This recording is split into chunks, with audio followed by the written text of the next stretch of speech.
The wine glasses clinked together with a crystalline sound that seemed to hang in the air of the dimly lit restaurant. My fingers trembled slightly as I arranged them on the pristine white tablecloth, each one exactly 2 inches from the edge, just as Mr. Moretti insisted.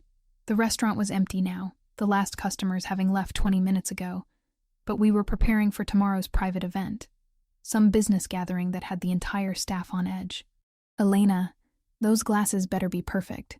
Mr. Moretti's guests don't tolerate anything less than perfection. Marco, the floor manager, hovered behind me, his breath smelling of cigarettes and the cheap coffee he drank by the gallon.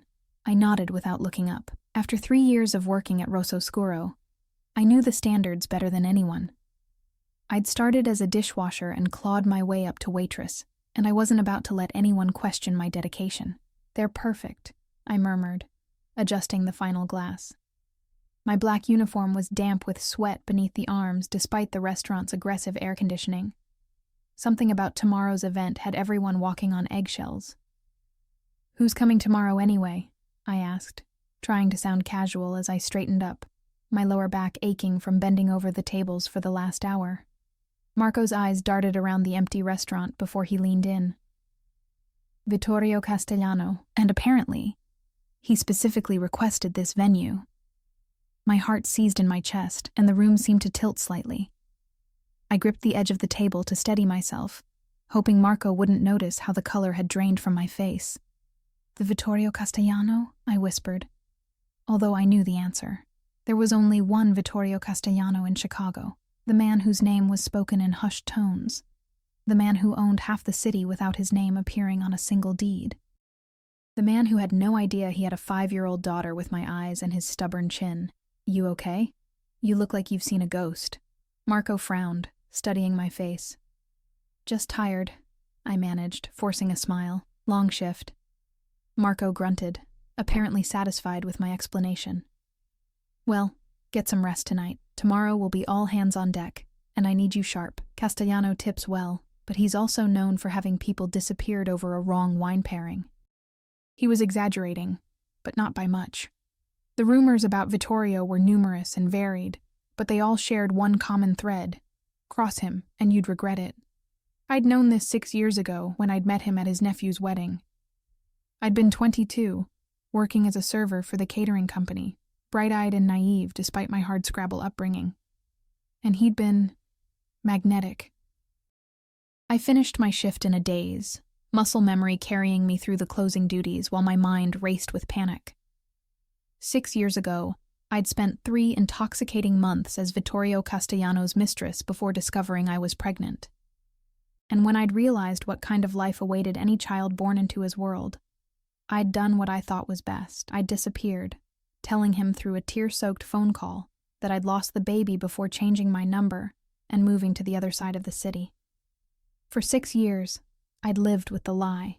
For 6 years, I'd raised Sophia alone, working double shifts and sleeping on a pull-out couch in our tiny one-bedroom apartment so she could have the actual bedroom. For 6 years, I'd convinced myself that Vittorio had forgotten me, just another brief diversion in a life full of power, luxury, and danger. And tomorrow, he would walk into this restaurant, and I would have to serve him wine and pretend we were strangers. Sleep eluded me that night.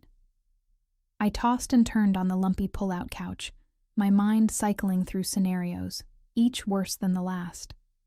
By the time my alarm blared at 5:30 a.m., my eyes were gritty and my head pounded. "Mommy?" Sophia's sleepy voice called from the bedroom doorway. She stood there in her favorite unicorn pajamas, dark curls wild around her heart-shaped face. Vittorio's face, in miniature. "Hey, sweetheart." I forced brightness into my voice as I padded over to her. "You're up early." She rubbed her eyes with small fists. "I had a dream about Daddy." My heart stuttered. "What do you mean? What kind of dream?" Sophia shrugged, the guileless gesture of a child who doesn't understand the weight of her words. "I don't know. He was tall, and he picked me up really high." She stretched her arms toward the ceiling. "Up to the clouds." I swallowed hard. Sophia knew her father wasn't in the picture. I'd told her he had to go away before she was born, that he lived far away now. It wasn't entirely a lie. The emotional distance between the Vittorio I'd known and the man he truly was stretched wider than any physical miles. "That sounds like a nice dream," I managed. "Come on, let's get you ready. Mrs. Patel is watching you today, remember?"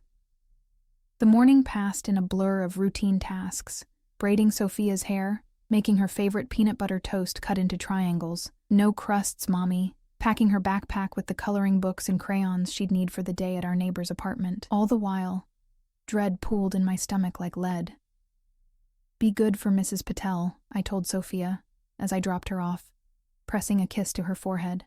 "I might be home late tonight." "Because of the special dinner?" she asked, already eyeing Mrs. Patel's granddaughter, who was setting up a board game on the living room floor. "That's right," I said. "Very important customers." Mrs. Patel, a kindly widow who had become something of a surrogate grandmother to Sophia, gave me a knowing nod. "Don't worry, Elena. We'll be fine. You just focus on earning those big tips, if only big tips were my biggest concern." The restaurant hummed with tense energy as the staff prepared for the evening ahead. Fresh flowers had been delivered, blood-red roses and white lilies arranged in crystal vases that probably cost more than my monthly rent. The private dining room gleamed under the chandeliers, the table set for 12 with the finest china and silver. "Elena." Marco snapped his fingers in front of my face. "Focus. I'm assigning sections, and you're on the private dining room." My stomach dropped. "The private room?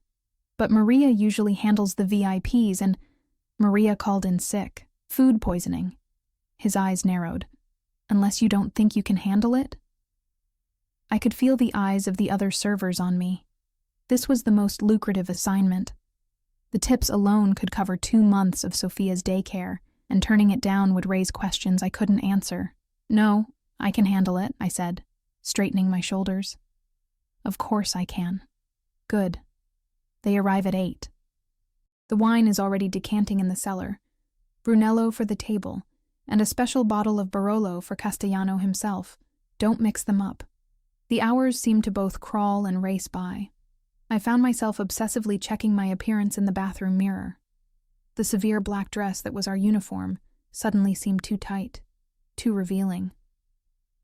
I'd pulled my honey brown hair back into a neat bun, applied minimal makeup to highlight my green eyes, Sophia's eyes, my mother's eyes, but nothing could hide the pallor of my skin or the tension in my jaw. At 7:45, I took my position in the private dining room, hands clasped behind my back, trying to control my breathing as I listened to the muted sounds of the first arrivals in the main restaurant.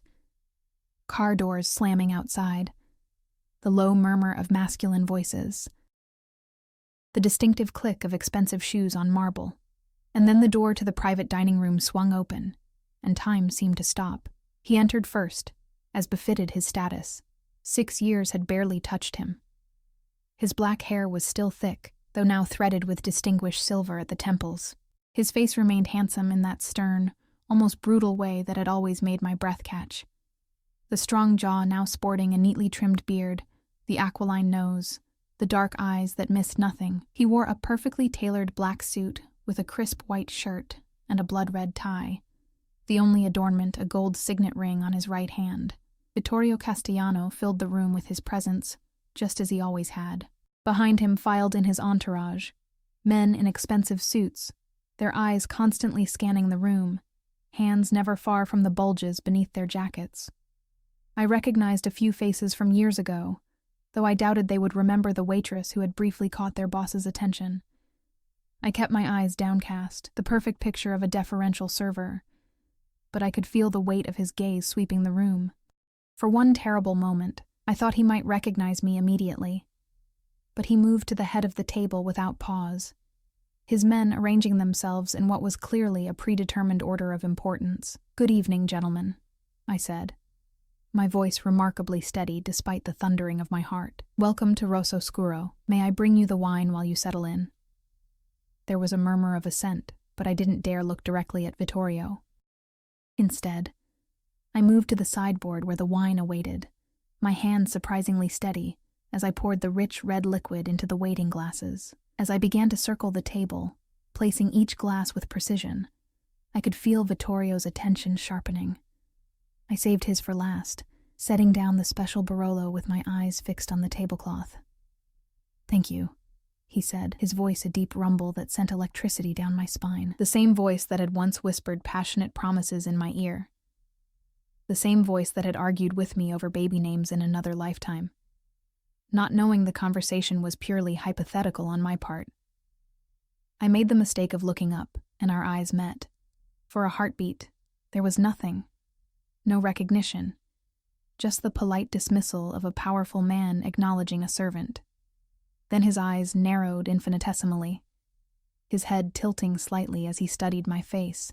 I watched the subtle shift of expressions. Confusion, disbelief, and then something darker, more dangerous. "Do I know you?"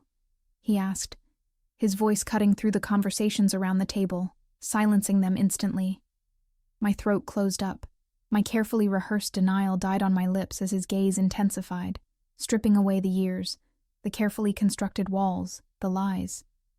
"Elena," he said, and the single word dropped into the silence like a stone into a still pond. The wineglass slipped from my suddenly nerveless fingers, shattering against the hardwood floor in a spray of crimson liquid that splashed across my shoes and the hem of my dress. The crash seemed to echo in the frozen silence of the room, and in that moment, as Vittorio Castellano rose slowly to his feet, his dark eyes never leaving mine, I knew with absolute certainty that my carefully constructed life was about to shatter just as completely as that glass. "Everyone out," Vittorio said, his voice deceptively soft. The command rippled through the room like an electric current. Chairs scraped against the floor as his men stood without question or protest. Within seconds, they had filed out of the room, closing the door behind them with a gentle click that somehow sounded as final as a prison gate slamming shut.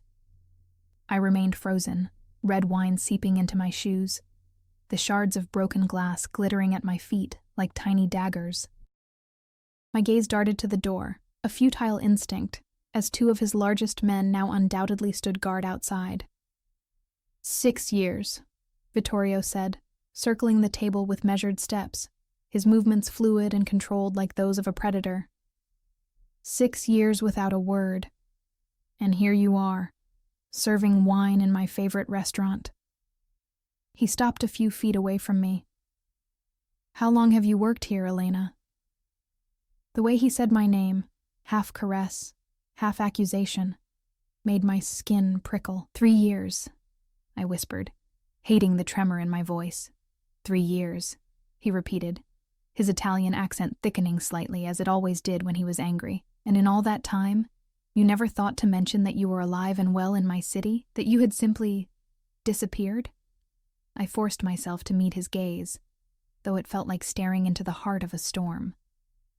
"It wasn't your city when I started working here. This area was Gallo territory then." A muscle twitched in his jaw, the only sign that my words had hit their mark. The territorial expansion of Castellano interests into this part of Chicago had been recent. And, according to neighborhood gossip, bloody. "You always were observant," he murmured, his eyes never leaving mine as he reached into his jacket pocket. I flinched instinctively, a reaction that made his expression darken. He withdrew not a weapon, but a cell phone. "Clean this mess up," he said into it before sliding it back into his pocket. "We need to talk, but not here." "I'm working," I protested weakly. "I can't just leave in the middle of my shift." His laugh was short and humorless. "I think your employer will understand. After all, I now own this restaurant." My blood ran cold. "Since when?" "Since about—" He checked his watch, an elegant timepiece that probably cost more than my annual salary. 4 hours ago. The paperwork was finalized this afternoon. The pieces clicked together in my mind with sickening clarity, the sudden change in ownership, the special dinner, the way everyone had been on edge all day. It hadn't been just another business meeting. It had been a celebration of acquisition, and it couldn't be coincidence. "You knew I worked here," I said, the accusation slipping out before I could stop it. Something flashed in his dark eyes. Triumph, perhaps, at having provoked an emotional response. "I make it my business to know everything that happens in my territory, Elena, including who serves the wine." The door opened before I could respond, and one of the younger waiters entered with cleaning supplies, his eyes wide with fear as he approached the mess, carefully avoiding looking at either of us. "My car is waiting outside," Vittorio said, his tone making it clear this was not a request. "I'll give you 2 minutes to collect your things." I knew I should refuse, should insist on finishing my shift and going home to my daughter, but the mention of Sofia sent a fresh wave of panic through me. If Vittorio had found me so easily, what else might he know? "Fine," I conceded, stepping carefully around the broken glass. 2 minutes. In the employee locker room, my hands shook so badly I could barely open the combination lock. My mind raced through options, each more desperate than the last. I could run, grab my things, slip out the back door, collect Sofia from Mrs. Patel, and flee the city. But how far would we get? Vittorio's reach was long, his resources seemingly limitless, and his pride was legendary. He wouldn't simply let me disappear a second time. And there was a part of me, a part I hated for its weakness, that remembered how it had felt to be in his arms, to be the focus of all that intense attention and passion, the part that still woke from dreams of him, breathless and aching. I changed out of my wine-stained uniform into the clothes I'd worn to work. Worn jeans, a simple blouse, and a light jacket against the evening chill. Nothing like the designer dresses and jewels he had once draped me in during our brief time together. I stared at my reflection in the small mirror inside my locker, at the shadows beneath my eyes, and the tension in my face. "Mommy loves you, Sofia," I whispered, as though my daughter might somehow hear me. "Everything I've ever done was to protect you." Outside, a sleek black Bentley idled at the curb, its windows tinted to opacity. A mountain of a man in a dark suit opened the rear door as I approached, his face expressionless.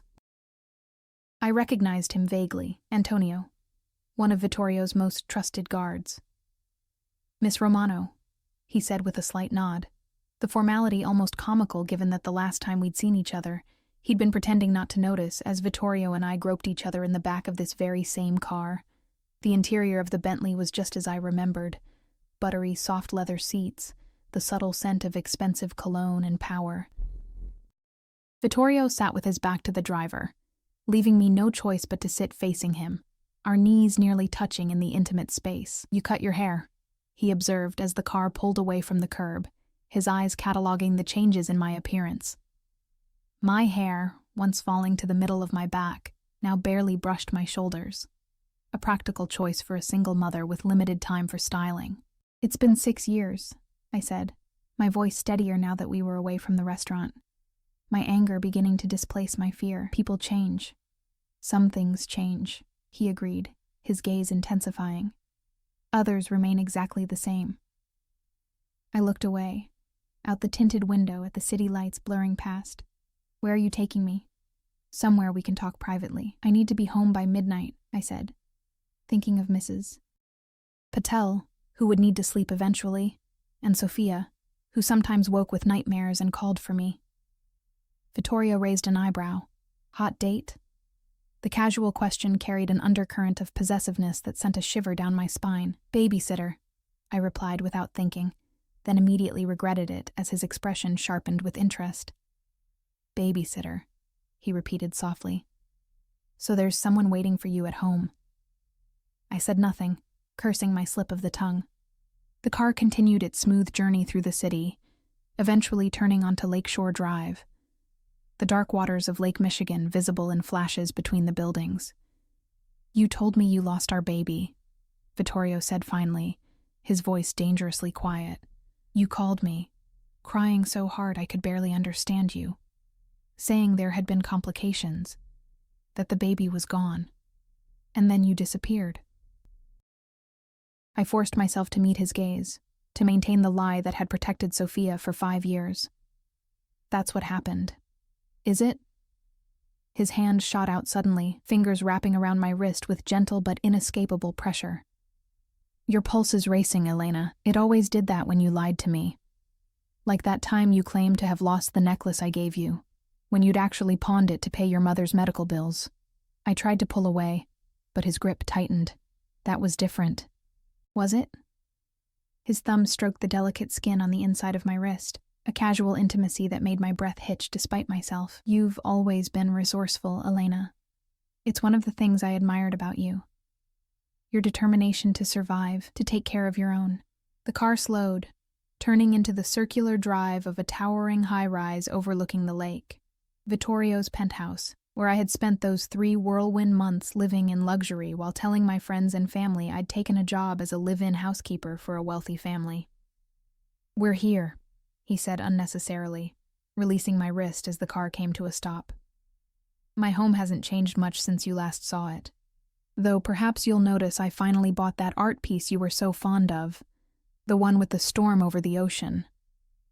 The casual reference to a conversation from 6 years ago, a passing comment I'd made while we lay tangled in his sheets, unnerved me more than any threat could have.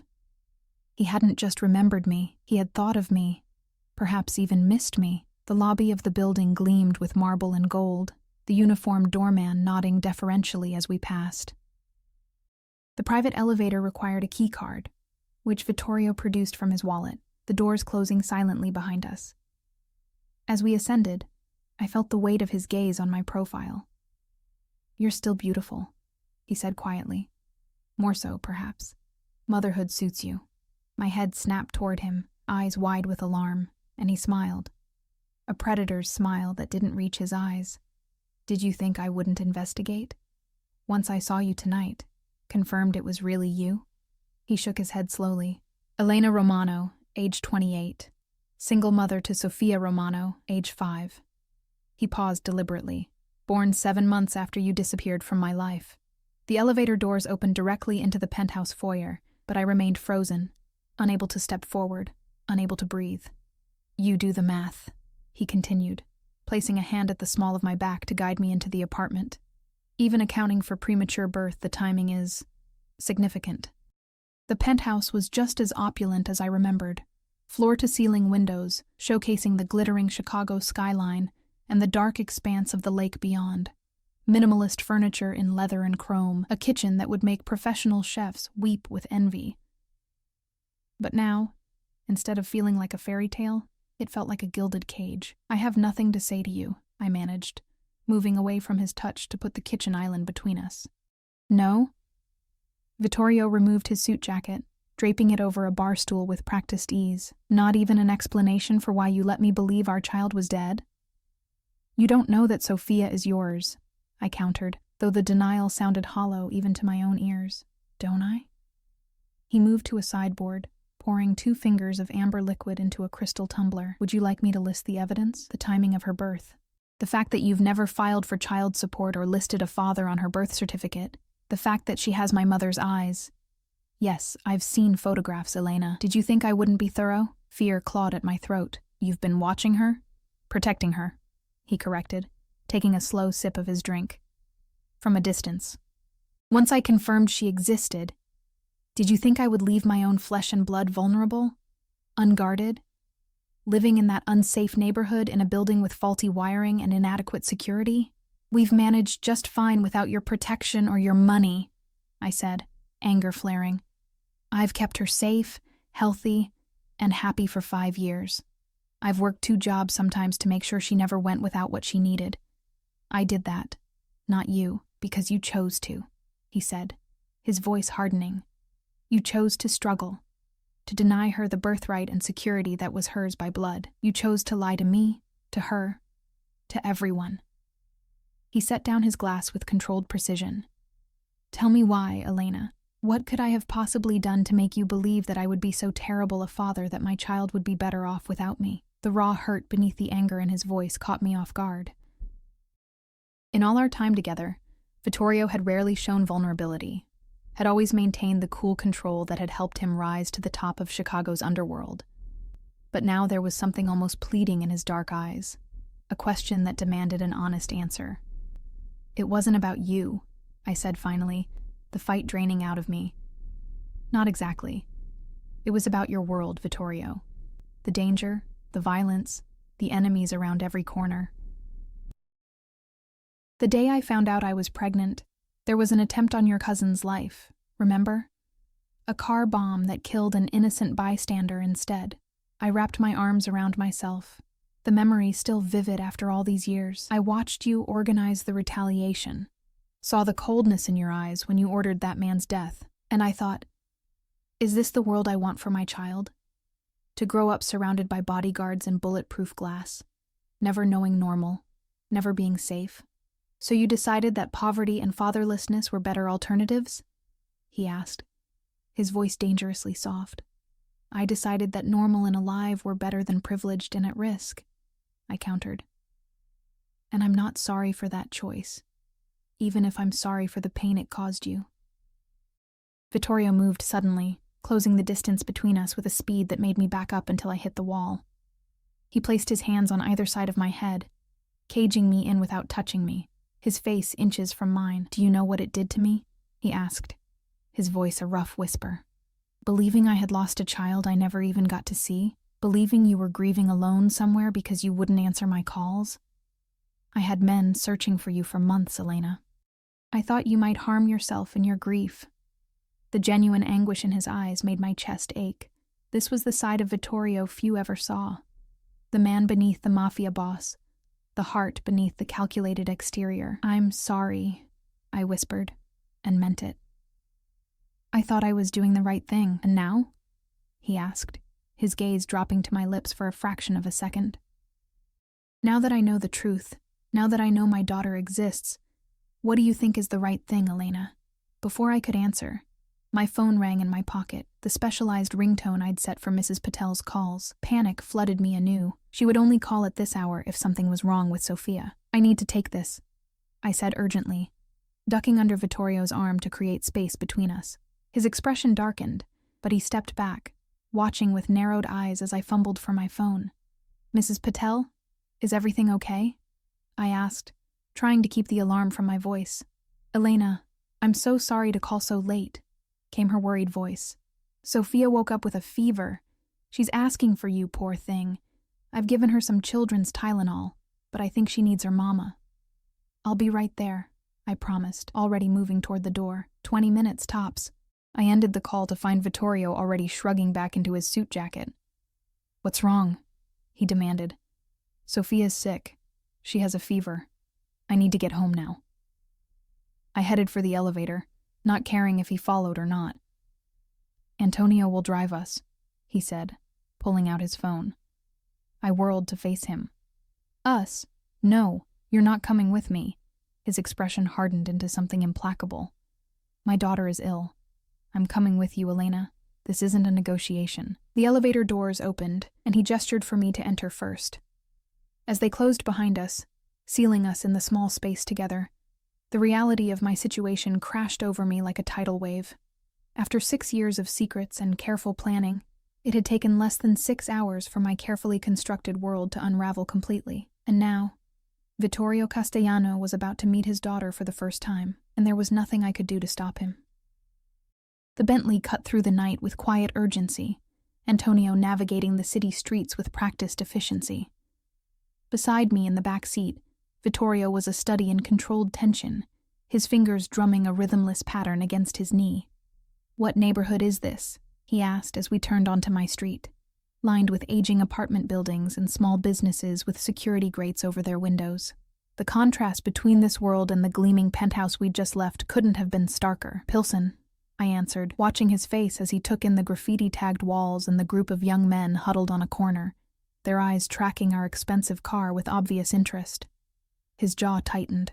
This is where you're raising our daughter? This is where we can afford to live, I said, too worried about Sophia to engage in an argument about socioeconomic realities. It's a good neighborhood with good people. Not everyone measures safety in terms of how many armed guards are stationed at the door. Antonio pulled up in front of my building, a 3-story walk-up with peeling paint but clean windows, and a small, well-tended patch of flowers by the entrance, Mrs. Garcia's pride and joy. Wait here, Vittorio instructed Antonio as we got out of the car. I noticed him scanning the street, his hand instinctively moving toward what I assumed was a concealed weapon beneath his jacket. No one's going to attack us, I said, hurrying toward the entrance. This isn't the war zone you think it is. The security door had a broken lock, again, which drew a disapproving look from Vittorio as we entered the small lobby with its row of dented mailboxes. The elevator was perpetually out of order, so I led him up 2 flights of stairs to the 3rd floor, my concern for Sophia making me take them 2 at a time despite my exhaustion. Mrs. Patel opened her door before I could knock, her gray hair pulled back in a loose bun, her face creased with concern. "Elena, thank goodness. She's been asking for you." Her words died as she registered Vittorio's imposing presence behind me. Her eyes widened in alarm. "It's okay," I assured her quickly. "This is an old friend. He drove me home when he heard Sophia was sick." Mrs. Patel's sharp eyes darted between us, picking up far more than I was comfortable with. "I see," she said in a tone that made it clear she absolutely did see, perhaps more than I wanted her to. "She's in the living room. I made her a pallet on the couch so she could watch cartoons." I slipped past her into the apartment, acutely aware of Vittorio following close behind. Mrs. Patel's place was similar to mine. Small, modestly furnished, but clean and homey, filled with the scent of spices and the colorful throws and pillows she loved to collect. And there, curled up under a bright purple blanket on the couch, was Sophia. Her dark curls were damp with sweat, her cheeks flushed with fever, her small body looking unusually fragile. "Mommy," she called, her voice hoarse but relieved as she caught sight of me. She reached out with both arms, a gesture she'd been making since infancy. I rushed to her, gathering her warm little body against mine, pressing my lips to her forehead to gauge her temperature. "Hey, baby girl. Mommy's here now. How do you feel?" "My throat hurts," she complained, burying her face against my neck, "and I'm hot and cold at the same time." "Mrs. Patel gave you medicine?" I asked, stroking her damp curls. She nodded against my shoulder, "The yucky kind that tastes like fake cherries." "That's the kind that works best," I said with a smile, falling into our usual banter despite the tension thrumming through my body. I was acutely aware of Vittorio standing a few feet away, taking in every detail of this first encounter with his daughter. "Who's that man?" Sophia whispered, finally noticing him. Her green eyes, so like mine, but with the intensity that was purely Vittorio's, studied him with the unfiltered curiosity of childhood. I froze, my mind racing for an explanation that wouldn't be a complete lie, but also wouldn't reveal too much. Before I could formulate a response, Vittorio stepped forward, his movements deliberately gentle, his expression softening in a way I hadn't seen since our time together years ago. "My name is Vittorio," he said, his voice warmer than I'd heard it all evening. "I'm an old friend of your mother's. When I heard you weren't feeling well, I wanted to make sure you got home safely." Sophia regarded him with the solemnity of a child assessing an unfamiliar adult. "You talk funny," she decided after a moment. A surprised laugh escaped him, a genuine sound of amusement I had almost forgotten he was capable of. "I grew up in Italy," he explained. "That's why I have an accent." "Like in Lady and the Tramp?" Sophia asked, referencing her favorite movie of the moment, "with the spaghetti?" "Exactly like that," he agreed. And I could see him cataloging every detail of her face, every inflection in her voice, searching for himself in her, finding pieces of us both. "We should get you home and into bed," I said, gathering Sophia and her blanket into my arms. She was getting too big to carry easily, but I needed the comfort of holding her close as much as she needed the security of my arms around her. Mrs. Patel appeared with Sophia's backpack. I packed her things. The fever started about an hour ago. I think it's just a summer cold, but you might want to call the doctor in the morning if it hasn't broken. "Thank you for watching her," I said, shifting Sophia's weight to accept the backpack. "Allow me," Vittorio said, taking the bag and then, with a questioning look at me, holding out his arms for Sophia. "You look exhausted, Elena." I hesitated, every maternal instinct screaming against handing my sick child to a man who, despite being her biological father, was essentially a stranger to her. But my arms were already aching, and Sophia was looking at him with more curiosity than fear. "Is it okay if Vittorio carries you, sweetheart?" I asked her, leaving the decision in her hands. She considered this for a moment, then nodded. "But I want my blanket." "Of course, Principessa," Vittorio said softly, using the Italian endearment as he carefully took her from my arms, ensuring the purple blanket remained wrapped securely around her. The sight of my daughter cradled against the chest of her father for the first time sent a rush of conflicting emotions through me. Tenderness, fear, regret, and something deeper I couldn't name. We thanked Mrs. Patel again and made our way back to the stairwell. Sophia, who normally chattered incessantly, was quiet, her head resting against Vittorio's shoulder, her eyes heavy with fatigue and fever. He carried her with surprising gentleness, his large hand supporting her back, his steps measured and smooth to avoid jostling her. My apartment was across the hall and down 2 doors from Mrs. Patel's. I fumbled with my keys, acutely aware of how shabby our home would appear to someone like Vittorio. When I finally got the door open, I hesitated on the threshold, suddenly reluctant to let him into this most private space, the sanctuary where Sophia and I had built our life together, free from his influence and the dangers of his world. But Sophia was already half asleep in his arms, and her needs had to come first. "It's not much," I said preemptively as I flipped on the lights, revealing our small living room with its worn but clean furniture. The pull-out couch where I slept still opened into a bed, my textbooks from the community college nursing program stacked neatly on the coffee table.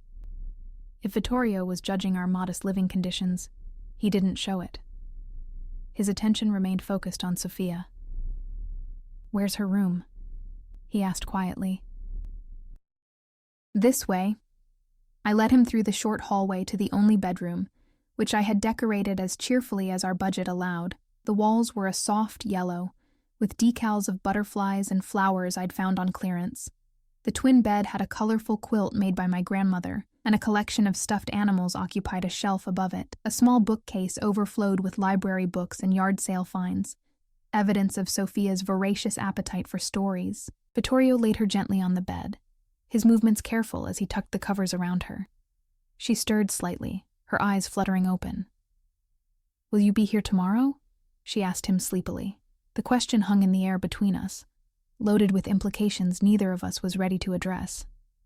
Vittorio looked to me, and for the first time since our reunion, I saw uncertainty in his expression. "Get some rest now," he said to Sophia, smoothly dodging the question. "Feel better, Principessa." Her eyes had already closed again, her breathing deepening as the combination of medicine and exhaustion pulled her toward sleep. We retreated from the room, leaving the door ajar so I could hear if she called out in the night. In the living room, the air between us was charged with unspoken words.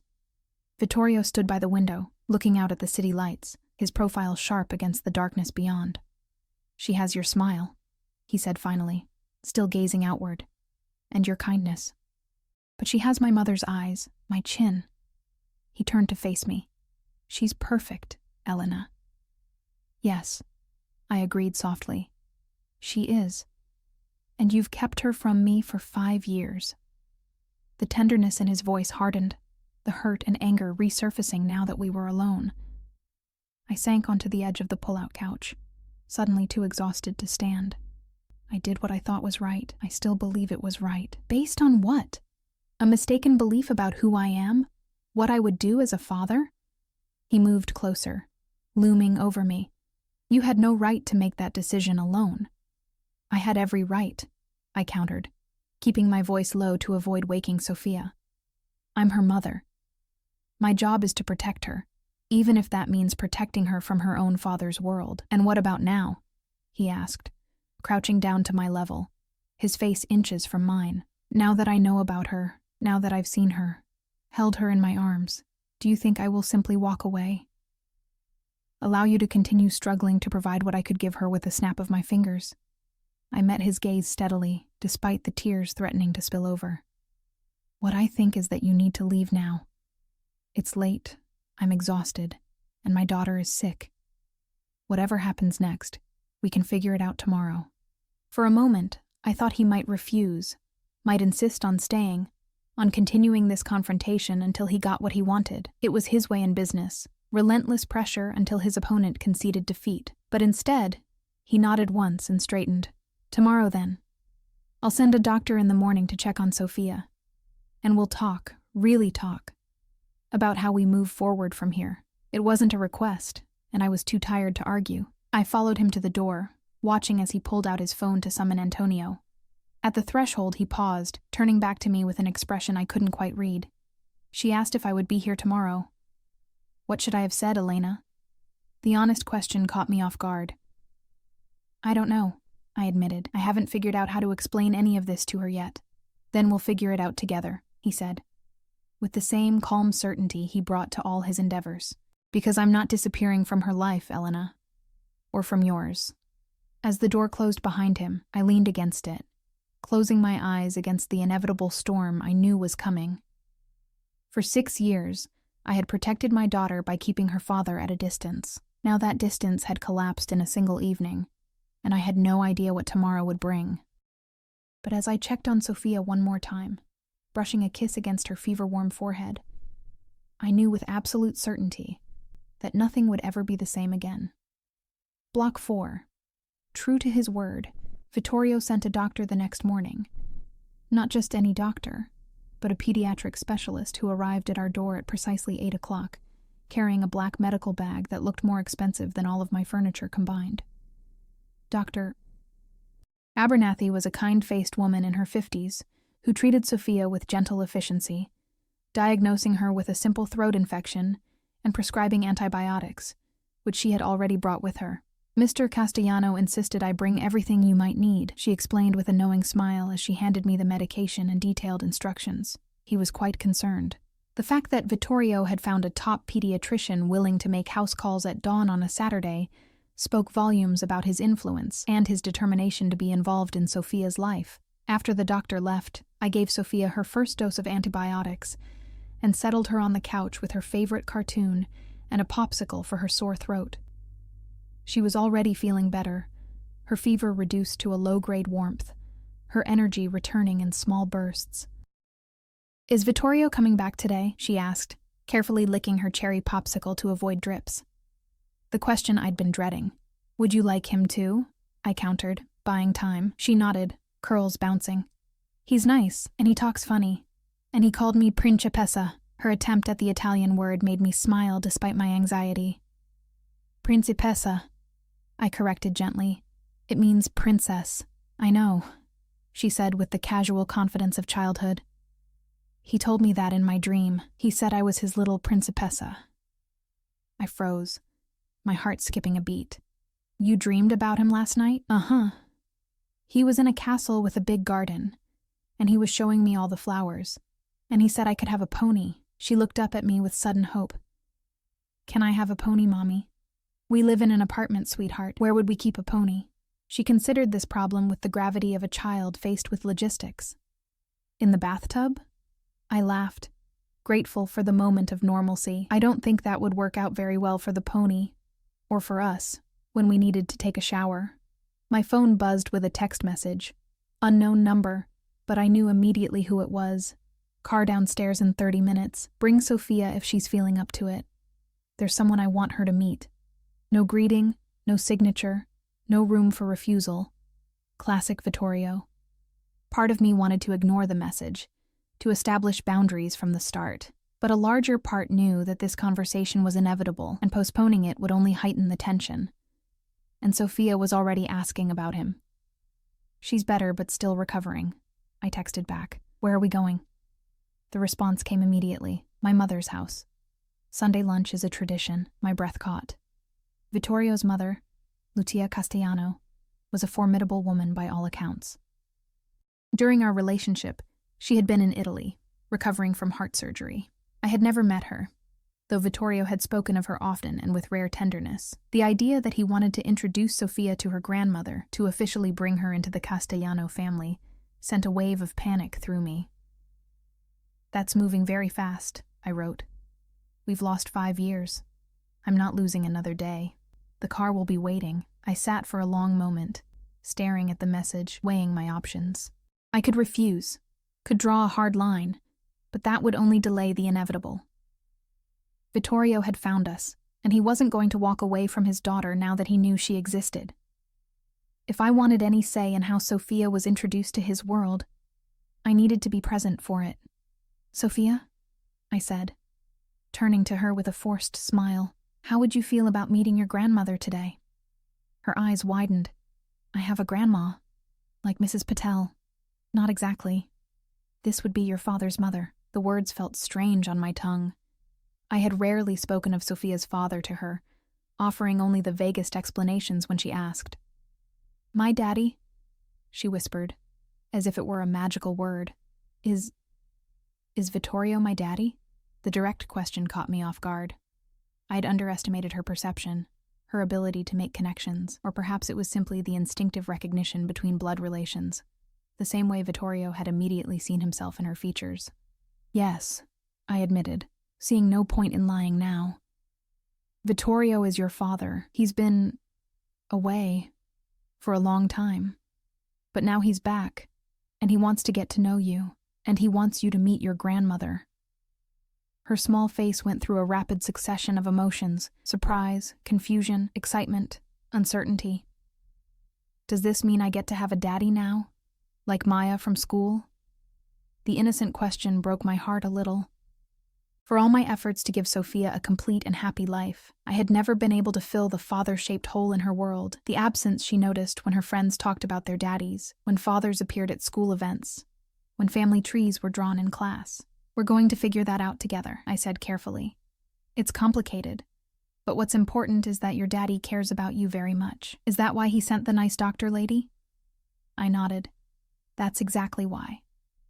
Now, should we get dressed for lunch? We're going to a special place." Her excitement overrode any remaining lethargy from her illness as she bounced off the couch. "Can I wear my blue dress? The one with the flowers?" "Perfect choice," I agreed, following her to her room to help her change. As I dressed in the bathroom afterward, I studied my reflection in the mirror. I chose my nicest outfit, a simple burgundy wrap dress I'd found on clearance last year, reserved for job interviews and parent-teacher conferences. It was modest and flattering, though nothing like the designer clothes Vittorio had once draped me in. I swept my hair into a neat bun, applied minimal makeup, and slipped on my only pair of decent heels. Armor, of a sort, against what was to come. Precisely 30 minutes after Vittorio's text, a sleek town car pulled up outside our building. The driver, another one of Vittorio's men whose name I couldn't remember, held the door open for us with a deferential nod. "Miss Romano, Miss Sophia." His use of my daughter's name confirmed what I already suspected. Vittorio had briefed his entire organization about her existence. Sophia, for her part, was delighted by the fancy car with its leather seats and privacy partition. "Are we rich now, Mommy?" she whispered loudly as we settled in. "No, sweetheart. This is just a special car for a special day," I explained, smoothing her dress and checking that her fever hadn't returned. She seemed perfectly healthy now, her cheeks pink with excitement rather than illness. The drive took us north, away from the city center, and into the exclusive suburbs where Chicago's elite made their homes. We finally turned into a gated community, the security guard waving us through with immediate recognition. Beyond the gate, immaculate lawns surrounded stately homes set far back from the street, each one a display of wealth and privilege. The car pulled into a circular driveway before an elegant stone mansion with ivy climbing its walls and perfectly manicured gardens extending in all directions. It looked like something from a fairy tale, exactly the kind of place where a princess might live. "Wow," Sophia breathed, her nose pressed to the window. "Is this where Grandma lives?" "Yes," I said, my mouth dry with apprehension. "And this is where your father grew up." The front door opened before we reached it, revealing Vittorio in casual clothes, dark jeans and a simple button-down shirt that somehow looked more expensive than any suit I'd ever owned.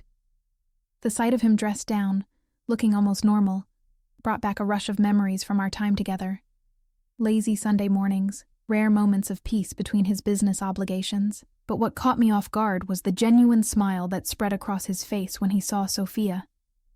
It transformed him, softening the hard lines of power and control into something warm and approachable. "Buongiorno, Principessa," he said, crouching down to Sophia's level.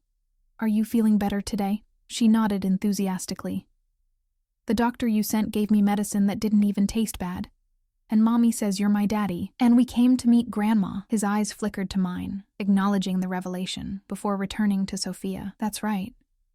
Your grandmother has been very excited to meet you since I told her about you last night. She's been cooking all morning, all your favorite Italian dishes." "I don't know if I like Italian food," Sophia said seriously. I like pizza and spaghetti. Vittorio laughed. Those are Italian, Piccola, and trust me, your grandmother's cooking will make you love many more Italian dishes. He straightened, his gaze meeting mine.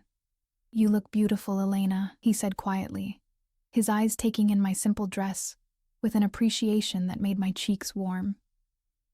Before I could respond, an elegant older woman appeared in the doorway behind him. Lucia Castellano was in her late 60s, with silver-streaked black hair swept into a classic updo, wearing a simple but obviously expensive dress and a single strand of pearls. Her eyes, the same intense dark eyes she had passed to her son, immediately found Sofia. Dio mio, she breathed, one hand rising to her heart. È proprio come nelle foto. È bellissima. Vittorio stepped aside, making room for his mother to approach. She moved with the dignity of a queen, but her hands trembled slightly as she reached for Sofia. Hello, little one, she said, her Italian accent thicker than Vittorio's. I am your nonna Lucia. I have waited a very long time to meet you. Sofia, suddenly shy, pressed against my leg.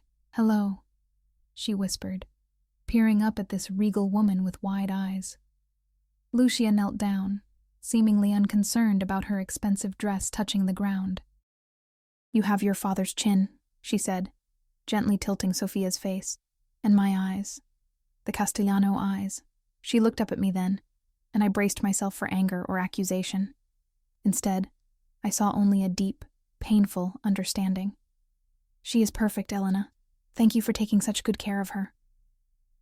The simple gratitude, so unexpected, brought tears to my eyes. I had prepared for recrimination, for blame, not for this grace. Please come inside, Lucia continued, rising gracefully. Lunch is almost ready, and we have much to talk about. The interior of the Castellano family home was as impressive as its exterior. Soaring ceilings, marble floors, priceless artwork on the walls. But unlike Vittorio's minimalist penthouse, this place felt lived in and warm, with comfortable furniture and family photographs scattered among the antiques. Sofia's natural curiosity quickly overcame her shyness as Lucia gave her a tour, showing her the grand piano in the parlor. Can I learn to play, Nonna? The library with its floor-to-ceiling bookshelves. Do you have any princess books? And finally, the spacious kitchen where delicious smells wafted from bubbling pots and a fresh-baked cake cooled on a rack. Vittorio and I followed behind them, watching this instant bond form between grandmother and granddaughter. He stayed close to me, occasionally brushing his hand against the small of my back in a gesture that seemed both possessive and supportive. Your mother is being very kind, I murmured, as Lucia showed Sofia how to taste the pasta sauce with a proper wooden spoon. She understands sacrifice for family better than most, he replied quietly. She left her own family in Italy to follow my father to America, knowing what kind of life awaited her. He paused, watching his mother laugh at something Sofia said. She doesn't blame you for trying to protect our daughter, Elena, but she will never let her go now that she's found her. Neither will I. The simple declaration, delivered without threat or anger, nonetheless sent a chill through me. This was what I had feared from the beginning. The inexorable pull of the Castellano family, drawing Sofia into a world I had tried so hard to keep her from. Vittorio, I began, but was interrupted by Lucia calling us to the table. Lunch was a surreal experience. The four of us seated around an antique table laden with traditional Italian dishes, Sofia chattering happily between bites of the best food I'd ever tasted, Lucia sharing stories of Vittorio's childhood that made him alternately smile and wince. The summer sunshine streaming through leaded glass windows onto silverware that had probably been in the family for generations. It felt disturbingly normal. Like we were just a regular family enjoying Sunday lunch at grandmother's house, not a criminal dynasty welcoming its newest member into the fold. After dessert, a tiramisu that Sofia declared was even better than birthday cake, Lucia took Sofia out to see the garden and the koi pond, leaving Vittorio and me alone at the table. This doesn't change anything, I said as soon as they were out of earshot. One lunch doesn't erase the reality of who you are, what you do. Vittorio sipped his espresso, his expression unreadable. And what reality is that, Elena? you're the head of the most powerful criminal organization in Chicago, I said bluntly. You have enemies, dangerous enemies. Your own cousin was nearly killed, remember? My business interests are diverse and well-managed, he countered smoothly. The more volatile aspects have been significantly reduced in recent years. I prefer legitimate enterprises now. They're more profitable and less prone to unwanted attention. I laughed without humor. So, you've gone legitimate? Should we expect a press release about the Castellano family's reform? Don't be naive. The world isn't divided into good and evil as neatly as you'd like to believe. He set down his cup with precision. But my priorities have evolved, and with Sophia in the picture, they will continue to evolve. Security and stability are paramount now, for all of us. All of us? I repeated, catching his implication. Vittorio, we're not a family? He finished, his gaze intensifying. That's exactly what we are, Elena. What we've always been. Whether you were ready to accept it or not, and now it's time to make it official. Official?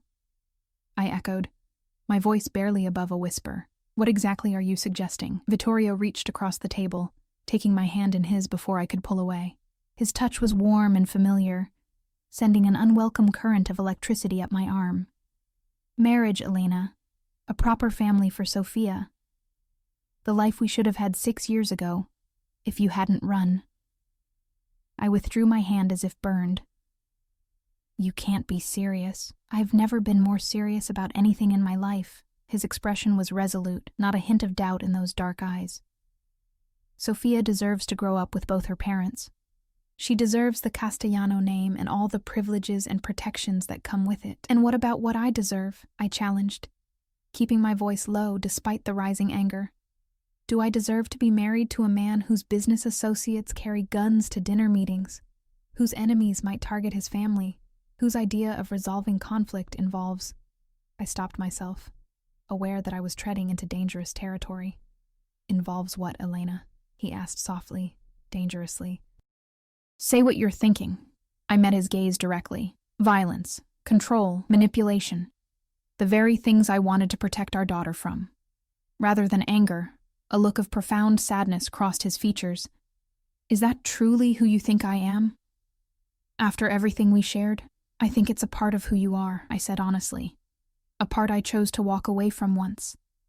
And a part I'm still not sure I can accept. Through the window, I could see Lucia and Sophia in the garden, my daughter's delighted laughter carrying faintly as she chased a butterfly between rose bushes. The sight twisted my heart. Her innocent joy contrasted sharply with the weight of the conversation taking place inside. Look at her, Vittorio said, following my gaze. Look how happy she is. This is her birthright, Elena, this family, this legacy. Would you deny her that out of fear? Or pride? It's not pride, I protested. It's caution. Practical concern for her safety and well-being. I can protect her better than anyone else in this world, he said with absolute conviction. My resources, my connections. Nothing would ever touch her. And what about her soul, Vittorio? Her understanding of right and wrong. How do I explain to her what Daddy does for a living when she's old enough to understand? He leaned forward, his expression intense. By the time she's old enough to ask those questions, the Castellano Empire will be entirely legitimate. I've been working toward that goal for years. Moving investments into legal businesses, distancing myself from the old ways, for the future, for a family I hope to have someday. His voice softened. I never stopped thinking about you, Elena. About the child I thought we'd lost. The sincerity in his words shook me. It was one thing to imagine Vittorio as the cold, calculating crime boss, driven solely by power and control. It was another to see him as he was now, a father determined to do right by his child, a man still carrying the torch for what we'd once shared. I need time, I said finally. This is all happening so fast. Yesterday you didn't know Sophia existed. Today, you're proposing marriage and a complete upheaval of our lives. I can't make that decision in an afternoon. He nodded slowly, accepting this small concession. Time. I can give you that. But not distance, not anymore. I want to be part of Sophia's life, daily, not just on weekends or holidays. I've missed 5 years. I won't miss another day. What exactly are you proposing then? Joint custody, to start. He reached into his pocket and withdrew a small velvet box, placing it on the table between us. This is yours, regardless of your answer. Consider it a promise that I'm serious about my intentions. I stared at the box, afraid to open it, afraid of what it represented. Open it, he urged gently. With trembling fingers, I lifted the lid. Inside was not a ring, as I'd feared, but a key, a modern electronic fob attached to an elegant silver keychain. What is this? The key to your new home, he said simply. A townhouse in Lincoln Park, 3 bedrooms, a small garden, excellent security, and in the district with the best elementary school in Chicago. It's already in your name. I snapped the box shut. I can't accept this. It's too much. It's not a gift, Elena. It's what Sophia deserves, a safe, comfortable home in a good neighborhood. What you both deserve after years of struggle. His eyes held mine, unflinching. You can continue working if that's what you want. Finish your nursing degree. I'll provide for Sophia's education and any other needs. All I ask is that I be allowed to be her father, in every sense of the word. And us? I asked quietly. What do you expect from me? His gaze softened, a hint of the passion we once shared flickering in his eyes. Time. The chance to remind you of what we had, what we could have again. Before I could respond, the garden door opened, and Sophia burst in, cheeks flushed with excitement, a small bouquet of flowers clutched in her hand. Mommy, Nonna showed me the secret garden behind the big trees, and there's a fountain with real goldfish, and she says I can come feed them whenever I want. She thrust the flowers toward me. These are for you. Nonna helped me pick the prettiest ones. I accepted the bouquet, a lump forming in my throat at her innocent happiness. They're beautiful, sweetheart. Did you thank Nonna? Of course she did, Lucia said, following Sophia into the room.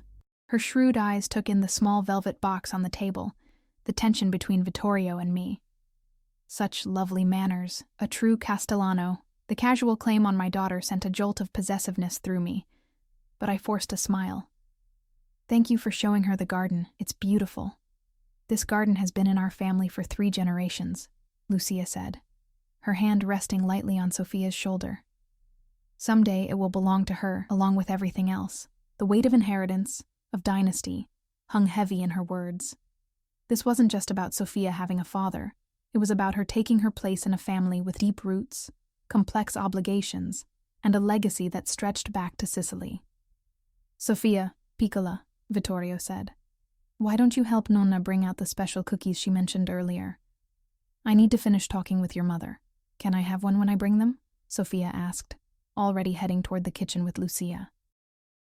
Just one, I called after her, maternal instinct taking over despite the surreal circumstances. You've already had plenty of sugar today. When they had disappeared into the kitchen, Vittorio turned back to me. 1 month, he said. Give me 1 month to show you that this can work. Move into the townhouse. Let me spend time with Sophia. Let me prove to you that I'm not the villain in this story. And if, after a month, I still have reservations, then we'll negotiate terms that you're comfortable with. Joint custody, separate lives if that's what you truly want. His jaw tightened slightly. But I think you'll find that we're better together than apart, Elena. We always were. A memory flashed through my mind, Vittorio and me in his penthouse kitchen, dancing to old Italian music while sauce simmered on the stove. His arms strong around my waist, his laughter warm against my neck.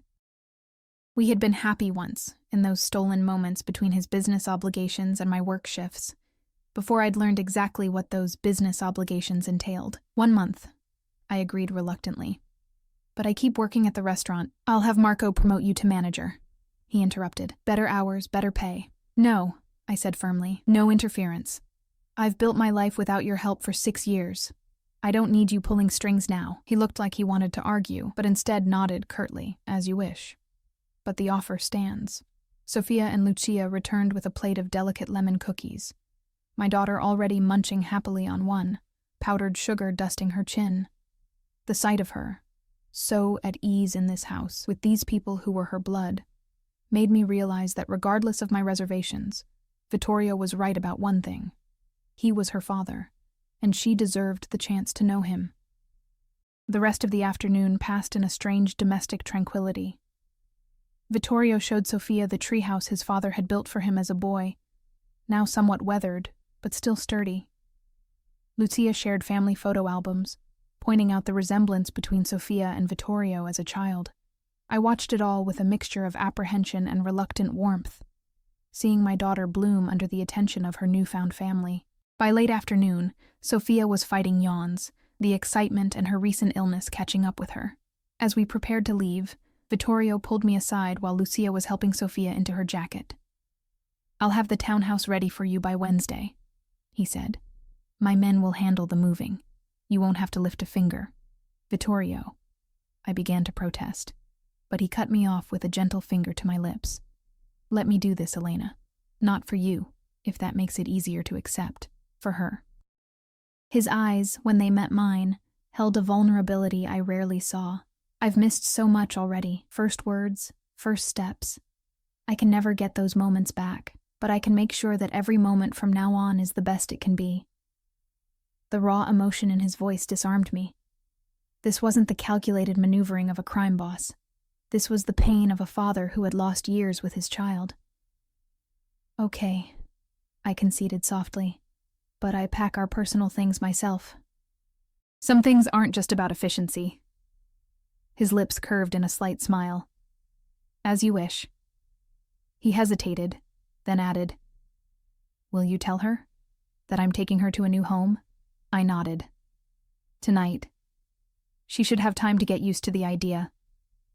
That night, after tucking an exhausted Sofia into bed, I sat on the edge of her mattress, brushing curls from her forehead. "Did you have fun today?" I asked softly. "Mm-hmm," she mumbled sleepily. "Nonna is nice, and Daddy knows lots of good stories." The word slipped so naturally from her lips, as if she'd been saying it all her life. Perhaps, in a way, she had been waiting to say it, saving it for the man who would finally claim it. "Sofia, sweetheart, how would you feel about moving to a new house? A bigger one, with your own big bedroom, and maybe a garden like Nonna's, but smaller?" Her eyes flew open, suddenly alert. "Really? Can I paint my room purple?" I laughed softly. "I think that could be arranged." "Will Daddy live with us too?" she asked, the innocent question landing like a weight on my chest. "No, honey. Daddy has his own home, but he'll visit us often, and we'll visit him and Nonna. We're going to figure things out as we go." She seemed to accept this answer, her eyelids growing heavy again. "I'm glad Daddy found us," she murmured, as she drifted toward sleep. I always wished for him when I blew out my birthday candles. Long after she had fallen asleep, I sat in the dimly lit kitchen, the key to the townhouse on the table before me. My entire adult life had been defined by independence, by the determination to make my own way, without relying on anyone else. Even before Sofia, after my mother's death had left me alone at 19, I had prided myself on my self-sufficiency. Accepting Vittorio's help felt like surrendering that independence, like admitting that all my efforts had been insufficient. And yet, looking around our tiny apartment with its leaking faucet and temperamental heating, I couldn't deny that Sofia deserved better than what my waitress salary could provide. A text message lit up my phone screen. "Just checking that you both got home safely." Sofia was tired. The simple concern in Vittorio's message touched something deep inside me.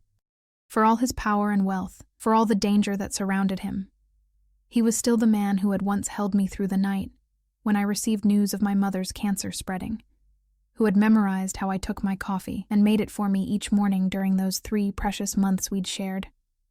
"We're home," I replied after a moment. "She's already asleep. Thank you for today." She was happy. His response came quickly. "Sweet dreams, Elena, to both my girls." I put the phone down, a complicated mixture of emotions swirling through me. 1 month to decide our future. 1 month to determine whether Vittorio Castellano had truly changed, whether I could trust him with not just Sofia's safety, but her moral compass, her understanding of the world. 1 month to see if the feelings that had never quite died could grow into something sustainable, something real, or if they were merely echoes of a past best left behind. The townhouse was everything Vittorio had promised and more. Sunlight streamed through tall windows, highlighting hardwood floors and crown molding. The kitchen gleamed with high-end appliances and marble countertops. Sophia's room had been painted a soft lavender, not quite the purple she'd requested, but close enough to delight her, and furnished with a canopy bed that made her squeal with joy when she saw it. "It's a princess bed," she exclaimed, running from one corner of the spacious room to another, examining the built-in bookshelves already stocked with children's classics, the window seat overlooking the small private garden, the walk-in closet larger than our entire bathroom in the old apartment. My bedroom was equally luxurious, with a king-sized bed and an ensuite bathroom featuring a soaking tub I could actually stretch out in. The third bedroom had been set up as a study, with a desk, comfortable chair, and shelves filled with nursing textbooks. Vittorio's acknowledgement of my ambitions. It was perfect. Too perfect in its way, designed to showcase everything I hadn't been able to provide on my own, everything Vittorio could offer with a snap of his fingers. But as I watched Sophia spinning in delighted circles in her new room, her happiness radiating like sunlight, I allowed myself to hope that perhaps, just perhaps, we could find a middle ground. A way for Sophia to know her father, to benefit from the privileges of her heritage, without being consumed by the darker aspects of the Castellano legacy. "Do you like it?" Vittorio asked from the doorway, having given us a few hours to settle in before coming to check on us. He leaned against the frame, casual in jeans and a gray Henley, looking more like an ordinary father than a feared mafia boss. "It's beautiful," I admitted. "Thank you." "Daddy!" Sophia launched herself at him, and he caught her easily, swinging her up into his arms with practiced grace, as if he'd been doing it all her life instead of just a few days. "My room is perfect, and Mommy says we can get a fish for the study." "A fish, huh?" He raised an eyebrow at me over her head. "Just one?" "We're starting small," I said with a slight smile, working our way up. "Well, I think that's very wise," he agreed, setting Sophia down gently. "Small steps. Speaking of which, I thought perhaps we might have dinner together tonight, to celebrate your first night in your new home." The question was directed at me, his eyes searching mine for permission. This was how it had been for the past few days. Vittorio, careful to respect my boundaries while steadily increasing his presence in our lives. Lunch with Sophia, a phone call before bedtime, small gifts appearing without fanfare, a stuffed animal for her, a rare book on Italian cooking for me, remembering a casual mention I'd made years ago about wanting to learn my grandmother's recipes. "I think we'd like that," I said, surprising myself with how easily the words came. "Wouldn't we, Sophia? Can we have pizza?" she asked hopefully. Vittorio laughed, the sound rich and genuine. "How about I cook for you instead? My mother's special recipe for gnocchi. I think you'll like it even better than pizza." As he moved toward the kitchen, already rolling up his sleeves with comfortable familiarity, I felt something shift within me. Not surrender exactly, but perhaps the beginning of acceptance, the acknowledgement that sometimes strength meant allowing yourself to trust, to hope, to believe in the possibility of change. 1 month, I reminded myself. 1 month to decide if this fragile new arrangement could become something permanent, something real. 1 month to see if the man I had once loved with such intensity could truly become the father Sophia deserved. And perhaps, if I dared to hope, the partner I had always longed for him to be. As Sophia skipped after him, chattering excitedly about her new room, I found myself following, drawn by the simple domestic scene unfolding in my new kitchen. Vittorio at the counter, sleeves pushed up to reveal strong forearms, hands confident as they kneaded dough. Sophia on a stool beside him, watching with fascination, the golden afternoon light casting them both in a warm glow. For the first time in 6 years, I allowed myself to imagine a future where we were truly a family, not perfect, not without complications, but together.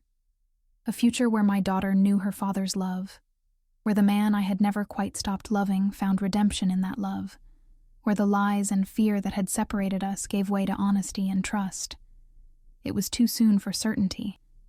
The road ahead would be complex, filled with negotiations and compromises.